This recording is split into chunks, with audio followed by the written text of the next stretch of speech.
1996 में शोधपोत अकादमिक मस्तिस्लाव कैल्डिश पर सवार ब्रॉयल लवेट और उनकी टीम ने आरएमएस टाइटैनिक के मलबे की खोज की। उन्हें एक तिजोरी मिली जिसमें उन्हें उम्मीद थी कि एक बड़ा हीरा लगा हुआ एक हार होगा जिसे हार्ट ऑफ द ओशन के नाम से जाना जाता है। इसकी जगह उन्हें केवल एक युवा नग्न महिला का चित्र मिला जिसने वह हार पहना हुआ था। ये रेखा चित्र 14 अप्रैल 1912 का है, उसी दिन जब टाइटैनिक उस हिमखंड से टकराया था जिससे वह डूब गया था। खोज के बारे में एक टेलीविजन समाचार देखने के बाद 100 वर्षीय रोज डावसन कैल्वर्ट ने लवेट से संपर्क किया और खुद को चित्र में दिख रही महिला के रूप में पहचाना। उम्मीद है कि वह हार का पता लगाने में मदद कर सकती है। लवेट रोज को कैल्डिश पर ले आती है।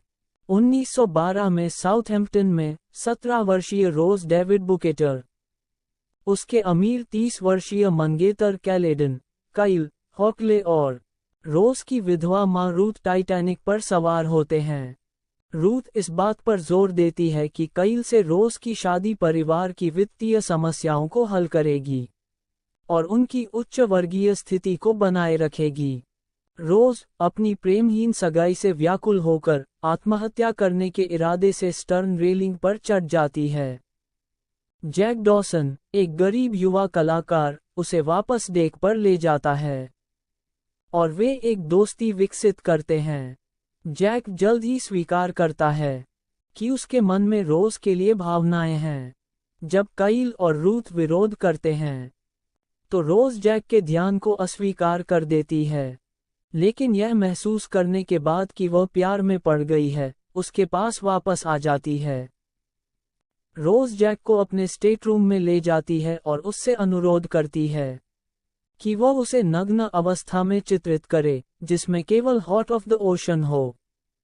बाद में वे काइल के नौकर लवजॉय से बचते हैं और कार्गो होल्ड के अंदर एक रेनॉल्ट टाउन कार में सेक्स करते हैं।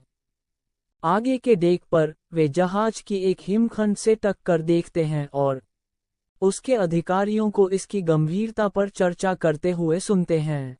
काइल को जैक का स्केच और रोज का अपमानजनक नोट उसकी तिजोरी में मिलता है, साथ ही हार भी। जब जैक और रोज दूसरों को टक्कर के बारे में चेतावनी देने के लिए वापस आते हैं तो काइल लवजॉय से जैक की जेब में हार डालने के लिए कहता है ताकि उसे चोरी के आरोप में फंसाया जा सके। जैक को मास्टर एट आर्म्स के कार्यालय में कैद कर दिया जाता है। काइल हार को अपने ओवरकोट की जेब में रख लेता है। जहाज डूबने के साथ चालक दल ने निकासी के लिए महिलाओं और बच्चों को प्राथमिकता दी। रोज जैक को ढूंढती है और उसे मुक्त करती है और वे वापस डेक पर पहुंचते हैं, जहां काइल और जैक रोज से लाइफबोट पर चढ़ने का आग्रह करते हैं।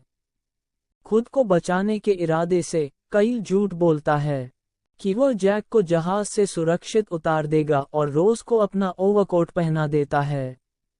जैसे ही उसकी लाइफबोट नीचे उतरती है, रोज वापस जहाज पर कूद जाती है, जैक को छोड़ने में असमर्थ।